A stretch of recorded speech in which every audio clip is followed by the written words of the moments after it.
अल मोमिनु हय्युन वल मुनाफिकु मय्यितुन। वो गए थे नबी के दीदार के लिए, तुम गए थे कस्तूरी के लिए। नौजवान कहने लगा बादशाह ये कड़वा नहीं है, ये खराब नहीं है, देख तेरी नीयत तो खराब नहीं है। मस्जिद का मतवली मालिक बिन दिनार को होना चाहिए। शाबोदीन तू जेड़ा इलम पढ़ना चाहता है कब्र से कम होना, मर्द की निगरानी में 40-40 औरतें होंगी। लिखना गौसे आजम फरमाते थे अल मोमिनु हय्युन वल मुनाफिकु मय्यितुन। गौसे आजम फरमाते थे मोमिन जिंदा है, मुनाफिक मुर्दा है। और गौसे आजम फरमाते थे अल मोमिनु यामलु लिल्लाहि अज़्ज़ा व जल्ला वल मुनाफिकु यामलु लिनफ्सिही। गौसे आजम फरमाते थे मोमिन रब के लिए काम करता है, मुनाफिक बंदों के लिए काम करता है। फरमाया मोमिन हमेशा काम अपने रब की रजा के लिए करता है, या अल्लाह मैं ये काम इसलिए करता हूं कि तू राजी हो जाए।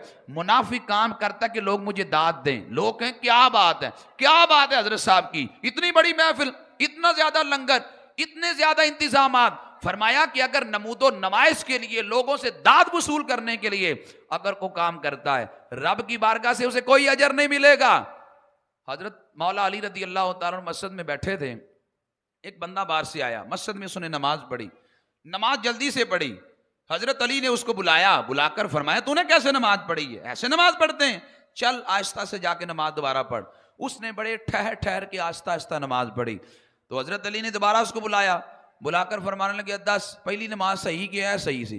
कहने लगा हुजूर सही थे पहली सी। हाँ, फरमाने लगे वो कैसे?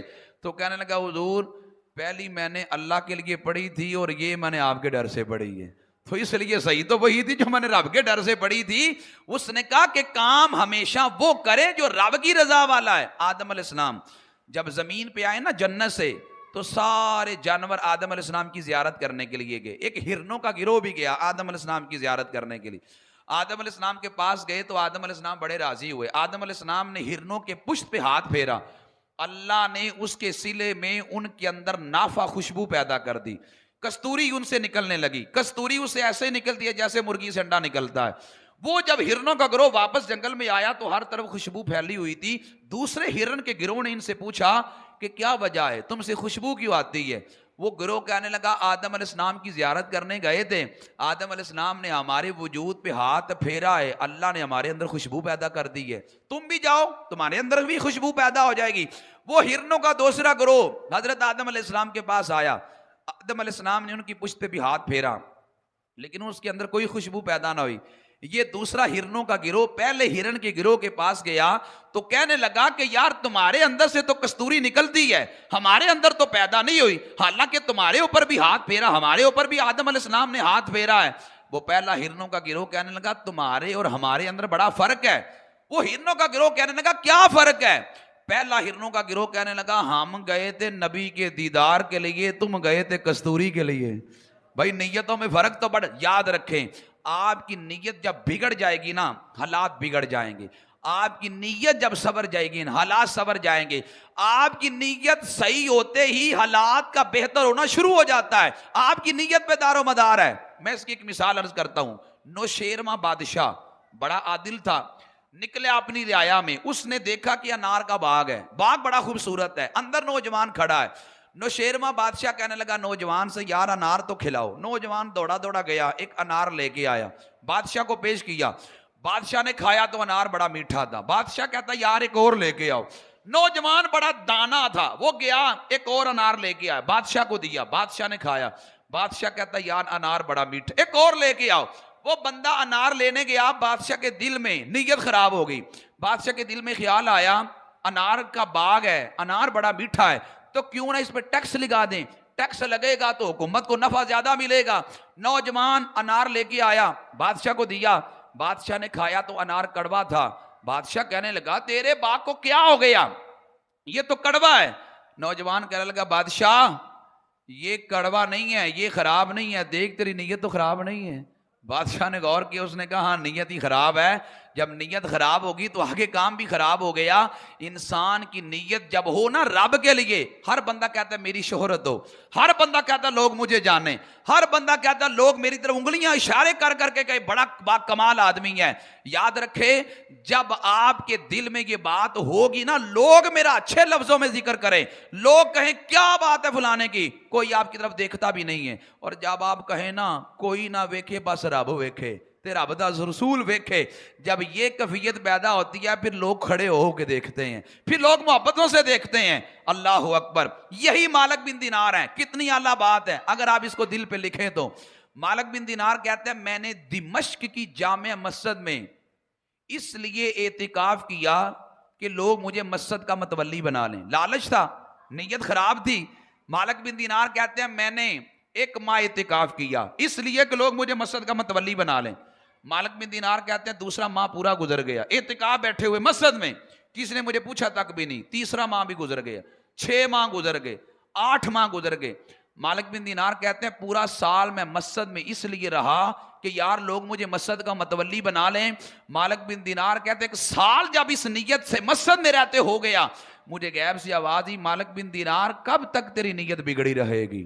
मालिक बिन दिनार कहते हैं मेरी रूह तड़प गई, मैं कांप गया, मैंने सच्चे दिल से तौबा की, सारी रात मैंने मस्जिद में रो के गुजारी। मैंने कहा मौला मेरी नीयत में फतूर था, मेरी नीयत ही खराब थी कि मैं 1 साल तेरे घर में इस नीयत से इतिकाफ करके रहा कि लोग मुझे मस्जिद का मतवल्ली बना लें। या अल्लाह मैं अपनी नीयत से तौबा करता हूं, मैं मस्जिद में रहूंगा तेरी रजा के लिए।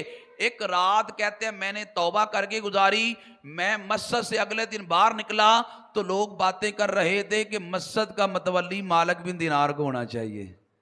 फरमाते हैं मैंने ये जुमले सुने तो मैं रो पड़ा। मैंने कहा मौला तो कितना मेहरबान है, मैं लालच के लिए पूरा साल मस्जिद में रहा, मुझे किसी ने पूछा तक भी नहीं है। मौला एक रात तेरे लिए गुजारी है, तूने हर चीज मेरे कदमों में डाल दी है।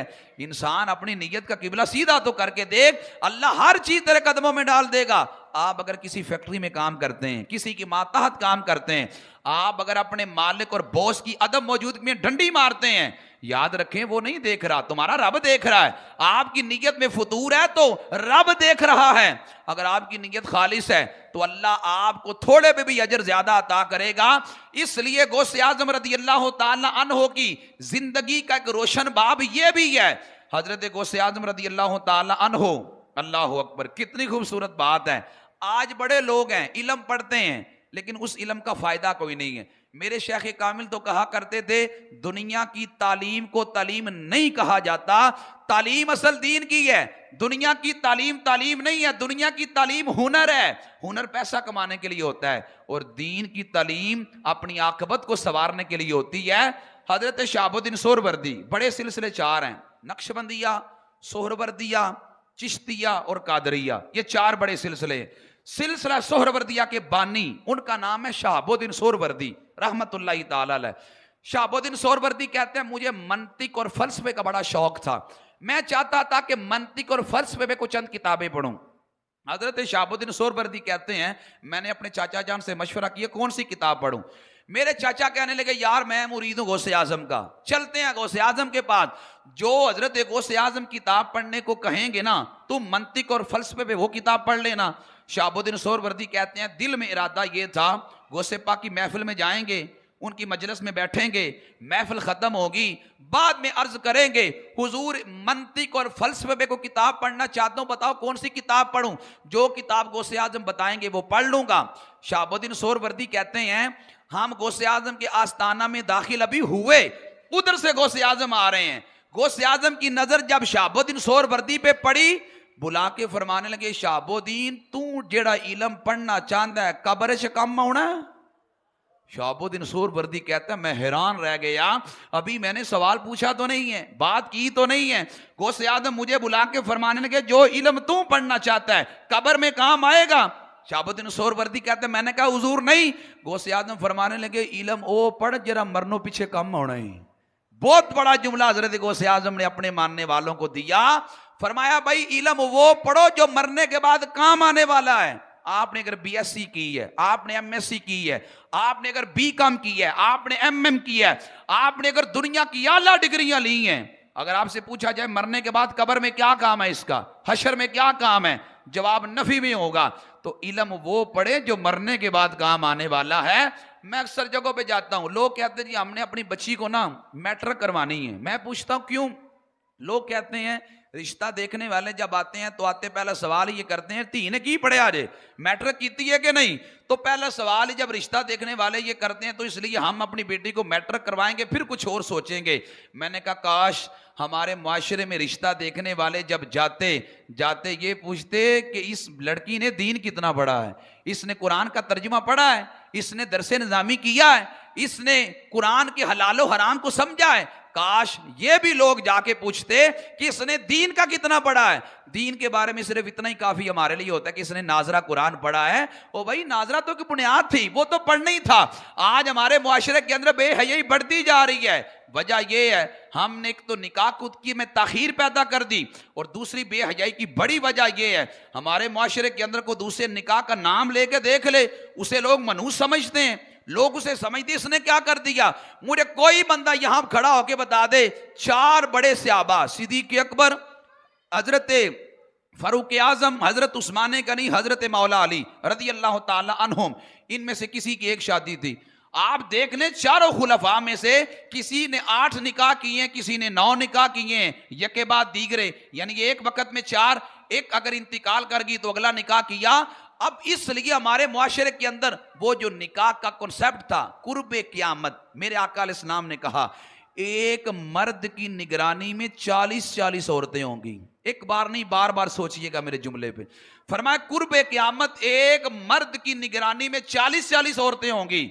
आज भी आप देख ले औरतों की कसरत है। तो जब एक मर्द एक निकाह कर ले या एक औरत के इंतकाल के बाद अगला निकाह करते शर्माता रहे या उसे हम ताने दे दे के मार दें, बताएं बेहयाई फिर मुआशरे में बढ़ेगी नहीं। इसलिए हमारे मुआशरे के अंदर बदअमनी और की बड़ी वजह कि ये है हमने उस निकाह में ताखीर पैदा कर दी। इसलिए पीराने पीर शेख अब्दुल कादिर जीलानी रज़ी अल्लाह ताला अन्हु आपने उम्मत को ये सबक दिया। आप फरमाने लगे अपनी नजरों में हया और गैरत पैदा करो। आप फरमाया कहते वहज़रू मिनन नज़रि बिशहवतिन फ़इन्नहु यज़रउल मासियत फ़ी क़ुलूबिकुम।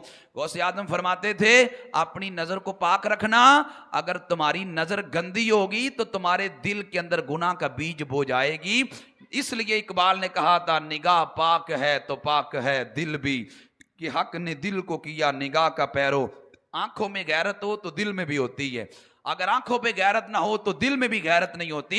इसलिए अपनी नजर को पाक करना, नजर को पाक रखना जरूरी नहीं कि आप मुआशरे में नजर पाक रखते हैं लेकिन मोबाइल पे आप नजर गंदी करते हैं। इसलिए नजर गंदी करना किसी अंदाज में हो हमारा दीन इसकी इजाजत नहीं देता।